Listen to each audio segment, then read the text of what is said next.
Friday night on BBC Radio 1, it's Danny Howard, and it gives me great pleasure to welcome into the studio Mr. Carl Cox. How are you doing? I'm very well, thank you. Glad to be back. Yes, welcome back into the studios. Last time you were on the show, it was 2 years ago.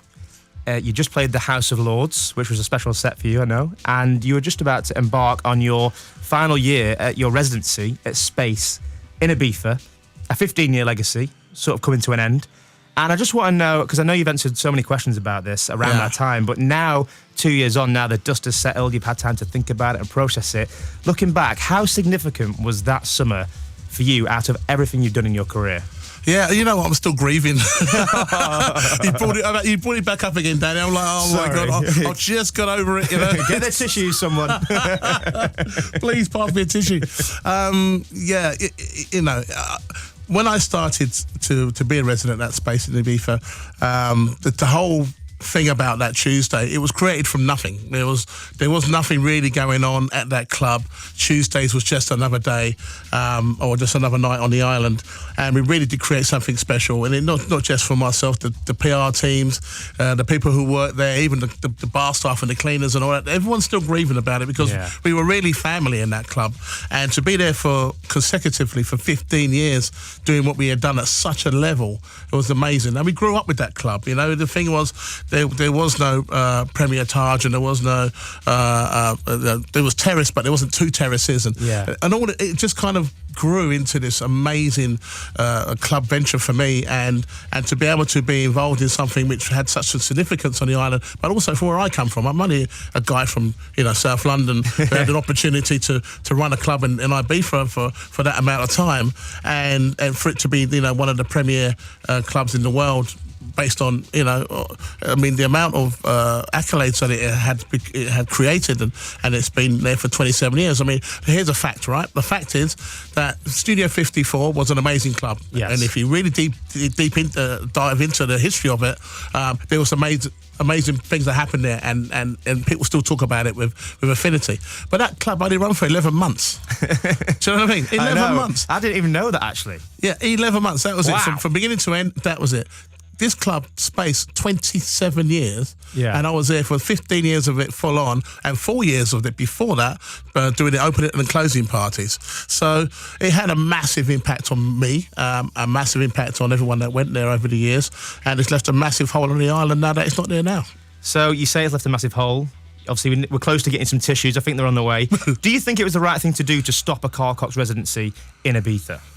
It's something of which I think things have changed since when I started, because obviously we didn't even allow cameras to be used in the club. So you felt free when you was in there. There wasn't anyone filming you in any way, shape or form about anything. Yeah. Now you have cameras in there, whether you like it or not. As soon as I used to go on at 3 o'clock in the morning, nearly everyone had their cameras up filming you. They weren't dancing, and you're just like, wow, things have changed. Before the whole internet and social media kind of stepped in, it had started to change the kind of vibe of the island, but not for the worse, for the good, because all the old school, they still don't know how to use their phones these days. but all the new school, they do know how to use their phones, and they want to use it for good, not evil. At the end of the day. So is that something that annoys you in the club or not? Well, the thing is, if you have your intro record, like Danny, yourself, you want to come in and make a nice impact and stuff like that. And normally you put your first record on, and everyone's going mad and jumping up, and you're so happy to be here, boom, boom. But all you see is like a whole 1,000 people just standing on their phones, like looking at you, going, well, I'm not going to burst into flames or anything. I'll just start doing card tricks or start juggling my CD players. I'm just going to just play a tune which is an intro. So once people get kind of past that and they go, okay, I'll look a bit stupid with my phone. Phone battery's died. That's right. Because you do see people on there trying to get FaceTime. Show their friends that are at home and try to make them as jealous as possible, based on they're in the middle of the dance floor, and they're just like they're just showing the lights, and there's a nice chick there and all this sort of stuff. It's just changed. Where dancing was dancing on the dance floor, and you kind of met people because of that, and now it's all texting and Snapchat, and it's just changed. So the clubbing for Space had changed because of it, but even in its last years, it was still one of the most phenomenal successes of all time. Do you think you would have carried on the residency if space had remained? Probably not. I think because of the space was such a pinnacle high of my life in what I had created with our management team and our staff and the people that went there over the years, I don't think I could have carried on that ethos anymore. Yeah. I think once it was done at space, it was done.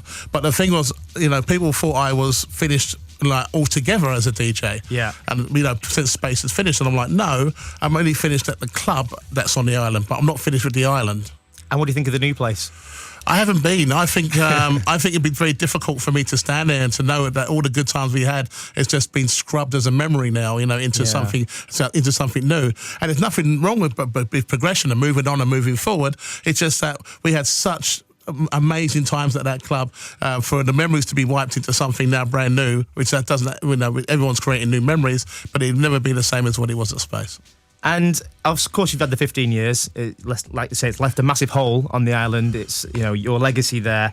And aside from that, people always say to me, "Oh, it's not like it used to be, or like it was back in the day, or that was the best moment, or that was the best moment." Yeah. And for me, I've only been going 10 years, which is quite a long time. But you've been there a lot longer. And I just want to ask a question: what do you think actually is or was the best era on the island, and why?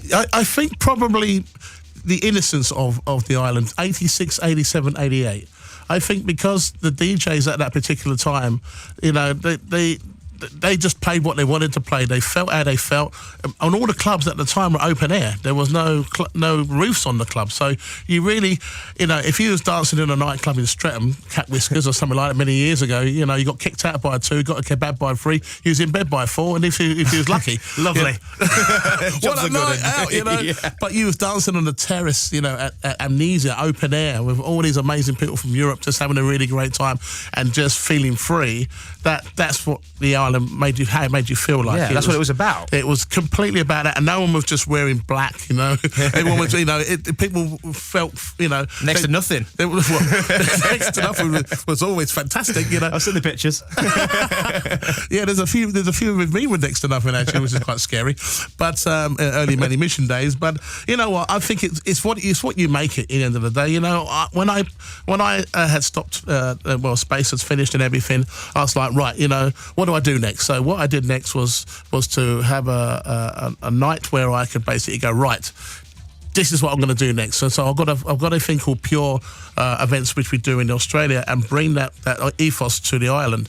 And privilege being seen as one of the largest clubs in the world, I decided to go and do that for 2 weeks. So I did the opening party on, I think it was July the 18th, and then the week after that did the closing party. And we had 10,000 people both nights. And I just said, look, you're not going to get any confetti cannons. There's no LEDs. There's no firework display. There's nothing. All there is a few lights, really good sound system, some great DJs, some good music, and all I want you to do is bring your vibe.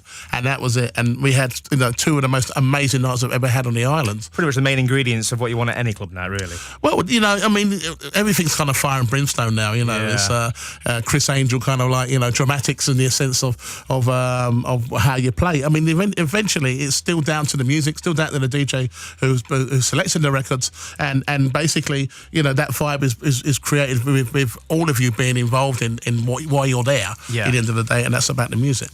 And Ibiza as an island obviously has been the epicenter for dance music, worldwide for many decades. But places like Croatia, which are up and coming, or even further afield, America, where they're really embracing dance music these days. What do you think that says for Ibiza? Does it affect its future at all? I don't think so. I think the island's still beautiful. I think people still enjoy going there. When you're on that plane going in, you would look out the window and you see when you come into the land, you're just like, yeah. I love it when the plane goes over. Yeah, that's the beauty of it all. It's an island. It's tiny. You can get around it quite easily. You don't have to be involved in the club scene if you don't want to at all. You can meet the locals. You can eat the local fish. You can, drink Chapitos until the early hours of the morning. Okay, I'm glad you brought that up because I wanted to do some with you. Basically, just a quick fire round. Yeah. Because I go there a lot and you go there a lot. People are always messaging me or asking me, "Oh, what's the best place for this or what's the best place for that? Have a drink or eat or whatever."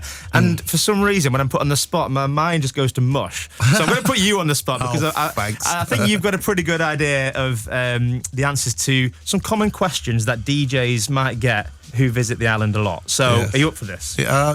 Okay, good. Can you get me on the guest list? Yes, I could do that. Get that one. No, seriously. All right, here we go. Best beach? I would say probably Salinas is probably the best beach. Best restaurant?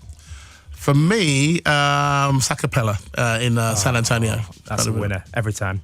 Best bar? We're thinking pre-drinks, we're loosening up, we're getting ready for the night ahead. See, the problem is about the best bar, I don't go to them. Okay, well, fair enough. Ask someone else. Best sunset cafe beginning with M? Oh, well, I think there's only one, isn't there, really? Savannah. I think they own that too. Yeah, they do. Well, Mambo's for sure. I mean, the thing is, Cafe Del Mar was always the pinnacle, and then obviously it kind of grew along that side. But yeah, Mambo's, and the boys do a fantastic job there anyway. Yeah. I'm only saying that because we're doing our party there for Radio Oh, 1 there you go. this August. But best place to actually watch the sunset? Yeah, definitely. It's over there or Beniras, actually. Beniras is a beautiful place and a beautiful beach to be as well. Best landmark or must-visit tourist attraction? It probably is Dork Villa. Yeah, stunning. You can get a golf cart halfway up, and then you got to walk the rest. Yeah, you kind of get to the top. This is amazing when you get to the top there, But I think Dork Villa. Zip wire down. Best DJ other than Carl Cox? Hey, Carl Cox. I think DJ Alfredo is still one of the most amazing DJs that I've heard, and for the island, I think he was the pinnacle of what the island said in the sense of how he played his music and how he supported the Balearic scene. He's one of the originals as well. One of the originals, yeah. Best area to ride a motorbike? Because I know you like your motorbikes. Yeah, it's not a common question that I get asked. I've never been on a motorbike. And you've got to head towards the north of the island. It's quite beautiful going up to Portanax, and you just get a lot of beautiful hills and hill climbs and just great beaches to dive into all the way. When you're going from Ibiza town, basically, you can head towards the north, and then you've got some really nice roads going towards the north side. Amazing. Oh, see, it wasn't that hard being put on the spot. I could never think. Yeah, I didn't even break a sweat. What's going on here? So something I want to talk about, it's a big subject and a big talking point within dance music at the moment in light of Avicii passing away a few months ago. Yes. And I recently took part in a panel at a conference where we talked about DJs pushing themselves too hard, and it was about safeguarding artists and DJs and what we can do to prevent anything happening like that in the future. It's very emotional, and it did hit home to me sort of how hard and how much pressure we do put on ourselves sometimes. So, what was your reaction to when you heard the news of Avicii passing away? Yeah, you know what? I was very sad about it. Very, very sad, because I could see he was going through the motions of non-control of himself, and he was very much in control of others who didn't understand what he was crying out for, and that was just to be understood. He rose to fame very, very quickly, very hard. I remember first meeting him where was that Zurich street parade, and he was on before me, and I'm like, who's this skinny white guy, with the cap on back with spots on before me? Who's this? He turns around to me and he goes, I can't believe I've met you, Carl. Thanks for allowing me to play before you and everything else. I mean, sure enough, at that time, he was already famous as a DJ based on a record that he had made, and that's what got him there. But I didn't know that, but at the time, that's what happened. So the management forced him to go on before Carl Cox. So, okay, fair enough, here he is, and he did a beautiful job, and he walked away from it. Yeah. And then eventually, the levels came out, and you couldn't get away from that record anywhere, and he was just bang everywhere. Avicii. And then I saw him his flyers to say that he was playing for I think 2 months all over America, nearly every day. I'm like, and I said to my friends at the time, and I said, have you seen this? I said, he's not going to last half of that tour. Yeah. It's too much even for a young guy of his age, and at that time he was I think 23. Wow. So the pressure was put onto him then, and he died when he was 28. So can you imagine, from 23 till 28, his life was toast. He was just everywhere. I remember him being at playing at SLS in Las Vegas, and his name was just like across the hotel, Avicii playing here, and he cancelled that show. Wow. So can you imagine how much money they lost, how much the management had to basically explain the reason why he wasn't there? He was just burnt out. Yet they still pushed him. But they still pushed him. And I'm just kind of thinking, surely you've got a voice. Surely you can say, you know what, I'm not doing this anymore. I'm happy to do studio work and to have a life, spend more time with my girlfriend and family and friends. If he was able to have that, I think he'd still be around today. But I think the way how he died, if you think about how he did die, it was a very lonely place. Yeah.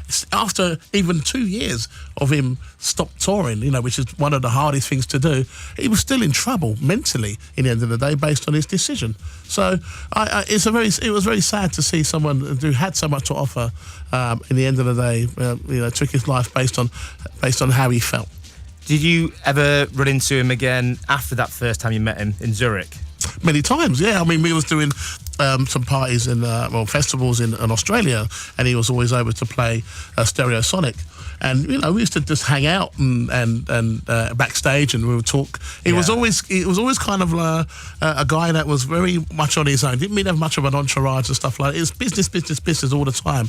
And with me, I'm just all right, mate. Kind of go play table tennis or something. Do something else. And he really enjoyed that. And I remember him coming to one of my after-hour events where I just played funk, soul, and disco, and he came on, and I think it was his 22nd birthday or something like that. And it was so young, but he was there enjoying the music, and he was just funking out, and it was just he's learning, he's enjoying himself. It's amazing because behind like the whole circus of it all, he was really all about the music, wasn't he? And he came on the show for me about 2 years ago, and I remember he did seem a little bit distant.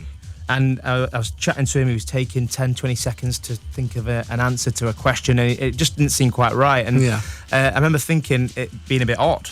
But then I just thought, that's Avicii, he's just tired. Maybe he's jet lagged, I don't know. Yeah. But one thing I do remember is that when we got to talk about music and studio, I couldn't shut him up. Yeah. It was amazing. So that behind it all, that's all he really wanted to do was just make music and, get it heard. And it is so sad. Yeah, I mean, the thing was, when he made that track Wake Me Up, it was very brave to have done that. And he premiered that track at Ultra. Now, all those kids that grew up with Levels, when they got to hear this track, they didn't know what to do with it. Yeah. But that's what he wanted to do. He just wanted to be free to make music. And of course, now when you hear that record, it's so poignant based on where his life was at the time. That it's sad to even hear that record now because in some ways it was a shout for help. Has there ever been a moment in your career where you thought, wow, I need to slow down? Yesterday. Talk me through the last week. Where have you been? About 10 minutes ago, I was like, I've had enough of this. I've flown in, obviously. Not say obviously, but I've flown in to be here today from Montreal. I did a nice party there. And 2 days before that, I was in New York City, in Brooklyn, doing a very amazing party there. I mean, America now, it's like I said before, it started to really get the idea of what this music is all about. And it was very techno, very house music, very underground, but pumping. It was awesome. I played with Dennis Kampika and Advision, and Frankie Bones was on that. Brilliant. So that was pretty cool to have him play there. And then before that was in Washington, D.C., the home of Trump, Yes. with the beats right on his backyard, Was he loving it? Yeah, well, no, I doubt it very much. But a really great party, a place called Echo Stage with a DJ that I love. It's called Syed Yonan. And amazing to go back to America and to basically do the clubs again, to be honest. It was quite nice to do that. So you've been busy in a week. That's a lot. That's a week, A lot of travelling, a lot of work, a lot of pressure on yourself. And the one question I would ask you, from someone who's done it all, seen it all, travelled everywhere, and still top of your game, what can be done in dance music to bring awareness to DJs and help them becoming ill or even worse from just doing something that we love and that's meant to be fun? Yeah, I think more than anything is try not to be too incestuous about your art as a DJ or as a performer or as an entertainer or someone that you're trying to make a point in a life where you need to be seen and heard of what you're trying to achieve in your life. The thing is, there's nothing wrong with taking a walk around the park. There's nothing wrong with calling someone that you may know in Montreal and for them to take you out and to see the city and things like that, rather than staying in a hotel room drinking a minibar to death. You know what I mean? And then trying to make the next record because you want to be seen on Beatport Top 10. So you're struggling to try and find new ideas, new music, and it puts pressure on yourself. which is a lonely place. I mean, just it's no point of trying to force anything. Just let everything happen naturally. But basically, just smell the roses. Just get up and just have a life. Have your own life. You decide at the end of the day that this is the best thing for you to do.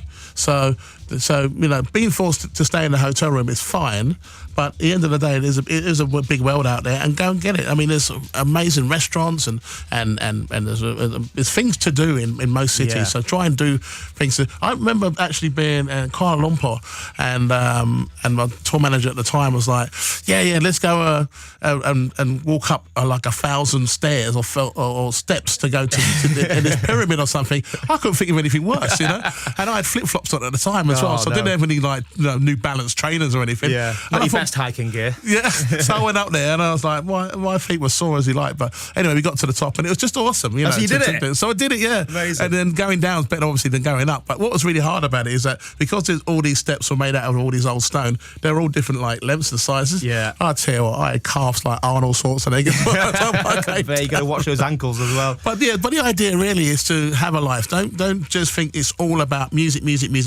all the time, because it becomes one-dimensional, and in the end of the day, whatever happens to you will happen. If you're making music and you're making tunes, and who knows what a hit record is, these things just happen. If they happen because it was always good in the first place. I put a tweet out asking people if they could ask you one question, what would it be? And I've had a few people respond, so I hope you don't mind, but I'm going to ask you a few now. Yep. Okay. Mark from London says, how long did it take you to come up with the oh yes idea? Well, as long as it takes me to say it, I suppose. I suppose, yeah, I'd like to know the story behind that. How did it happen, and how did you know when it became a thing, I guess? Yeah, the main thing is about me being the DJ that I am is that I just felt that not many DJs really say too much to their audience at all. So, in a sense of, do they even acknowledge that they're there even sometimes? And so it was something of which is timing. It's a timing thing, which kind of people get to realise what that's all about. So I get on the mic and I ask people, are you happy? You're happy to be here? Yeah, Cox in the house. Woo! I said, you ready to rock the house? And they go, oh yes. But the bass is always out when I say it, and when I do the last yes, put the bass in on the last yes, and boom, that's where it becomes explosive. It's almost like comic timing, but it's a thing that I do which accentuates that whole ideal, and it's just simple. And you can do oh yes in any language. Everyone understands it, even if it's Japanese. It's just something. It's a connection thing with me. And some people see it cheesy, some people say, hey, you shouldn't be talking, but I want to know. I want to know if the audience are there in front of me. If they are, oh yes. Yeah, and I love how sometimes oh yes gets more of a cheer than some other DJ's biggest tunes, which is brilliant. Yeah, it's bizarre, but it's kind of carried. And the thing is, if I don't say that now, people think I'm really pissed off about something, or they're thinking, is he all right, Carl? And then they get their phones and they go, just say it. Just say it, then I can go home happy. Just say it. And I go, okay, well, yes, say it. Oh my God, it's made my weekend. I need to think of one. Well, the thing is, I mean, Bruce Forsyth had always had the Brucey bonus, He did. Yeah, we're not going to beat that one. No. Philip on Twitter says, the favourite set that you played of all time, which I know is a hard question, but what's the first one that pops in your head? I probably have to say it was the last set at Space, but my own night, which was the Revolution night of the 10-hour set with vinyl and digital. So for the first 6 hours was pure vinyl, and then the last 4 hours was mixed between vinyl and digital, and that for me was the ultimate set. Nice. Someone called Youssef in Liverpool. Do you know a Youssef in Liverpool? I think he cut his hair because he thought he was balding, and then only to find out that actually he's still got a full head of hair, yes. Well, he says, what's the best wedding you've ever played? It was his one. He knew that. It was a great dress-up party. It was really, really good, and I really enjoyed it. I'll never forget that, yeah. Because you've been open in interviews where you said back in the day when you first started out, you played a wedding or two, as a way to get in front of people. Would you say that's good advice to people who are trying to get into DJing? Yeah, I cut my teeth on playing weddings. I did weddings for 10 years, and what I tried to do was to have the music that they really wanted to have the wedding DJ to have, but also introduce my own music within it, and that's the very thing that actually made it work for me, because on one side of it all, you get the Birdie song, and then the other side of it, you get the OJ's I Love Music. Yeah, exactly. So that's how I did it. Yeah. And it gives you that sort of lesson or helps you learn how to read a crowd, I guess, because it can't always just be house and techno. Sometimes you might need to veer off in one direction or another direction to get where you want to be. It's what I always tell people. Yeah, well, the thing is, when you've got, especially at weddings, you've got kids, children, running around, bored out of their minds, and as soon as you get a record that sorts them out, they're happy. Yeah. And then you've got, all the teenagers, moody teenagers, going, you're going to play a record for us. And I'll play a record for them, and they're like, oh, yeah, he's pretty hip, he's got it. And then you've got the old ones that are sitting there going, oh, he doesn't remember me, with the tunes that I used to like Vera Lynn and that sort of stuff. When you play a Vera Lynn or something, and he'd be like, oh, it's brilliant. He doesn't know his tunes. So I used to seriously do my research when I did those parties, and I loved every single one of them. It was great, I would say, to find your boundaries in the sense of understanding people when you're playing music like that. I mean, now, yes, Carl Cox, techno DJ, house DJ, and this is what I love to play. So of course it's quite easier to do that now. But the weddings is a really hard thing to do, I think, to have a captive audience. One thing for sure, once I've got a drink down them, it's all good. Yeah, more drink. Yeah, that's it. Chris Stark, our very own Chris Stark from Radio 1 here, simply asks, what's on the rider? I don't really drink that much tequila, to be honest with you, but it's on the rider, and then when we introduce it to people who don't normally drink tequila, they love it. So, if I get to see him at some point, he's going to have a little taste of it. He's in Ibiza, actually, for his honeymoon, end of July. All right, we'll get him to come and see me, it'll be chilled, ready for him to rock. We'll sort him out. In fact, talking of Ibiza, where are you going to be this summer?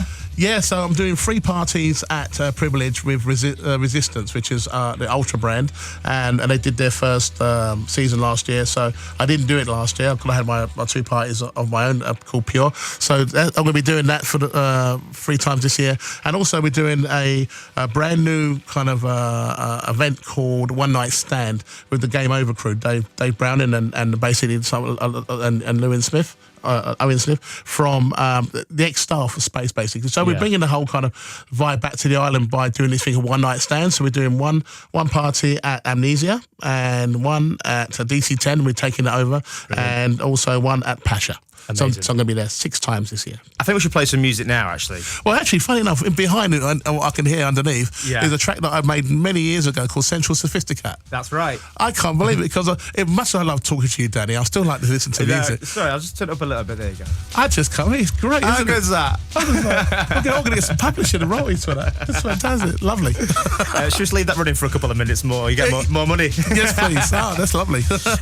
I want to talk to you about something that you've made more recently than this one. It's a remix of a classic. It's our Weekend Weapons tonight, so thank you for dropping it off for us. No worries. But I want to know why you chose to remix this out of all the classics out there that you could have chosen. Well, when I said about, let things happen naturally, whatever, I mean, I never forced this whatsoever, but I've just built a brand new recording studio in Melbourne, Australia, and I love it. I love going in there, and I love the idea that in my own time that I can go in there and do whatever I want in the sense of making music now without the pressure of, the success of it.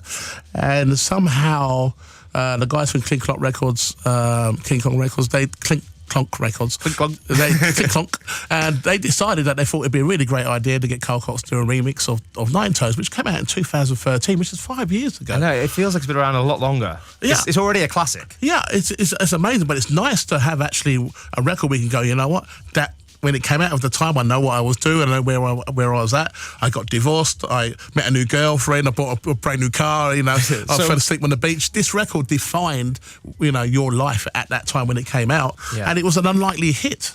This record, it was just nice. I think there's so many dark records coming out at that time, and real heavy techno records and all sorts of things. And this thing was just like a breath of fresh air. It was like lovely. So I think some of it was to do with my family roots coming from Barbados and the whole steel drum thing. Yeah. But also, I think they took a chance on me and my productions, because not a lot of people do that, because they don't know what they're going to get from me. Because I don't really do that many remixes at all, because I think if it isn't broken, why fix it in the end of the day? But this record came to me and I was challenged by it, and I was like, oh, what can I do with this? So what did you do with it? I guess we're going to hear it in a second, but what was the first thing you thought when you sat down in the studio? I was like, right. I said, I'm out my league with this one. I was like, why did I take this on? I'm thinking, oh, God, I've got to do something. But you know what? It's such a beautiful record, and for me to have an opportunity to do something with it, and also Matador done an awesome mix with it as well. And it's quite nice that there was only 2 remixes that was done with this record that had an official remix on. So I wrote with myself and my engineer, producer, Christopher Coe, I sat there with this record and I wanted to just write my piece of music around it and then have the hook line, which we all know what's there, to be integral to what I can create and what makes the record what it is. And it's quite kind of like melancholic, like powerful, intense, beautiful. It's kind of got like 5 different emotions in the track. And at the end, I don't know if you noticed, I'm not sure if you might play it to the end, but I did this whole kind of like a sound of an aeroplane kind of going across the space terrace in it. Amazing. So you get this, and when we was making it, I'm like, I want that plane to be louder. No, louder. So you get this whole thing, and it's like an outro, and it's just, if you play it from beginning to end, it's a real journey, and I wanted to represent it in that way. I think it deserves it to be that way. Carl Cox, it's been an absolute pleasure. Thank you for talking to me. Thank you, Danny. It's been awesome. I'll see you soon. Absolutely, 100%.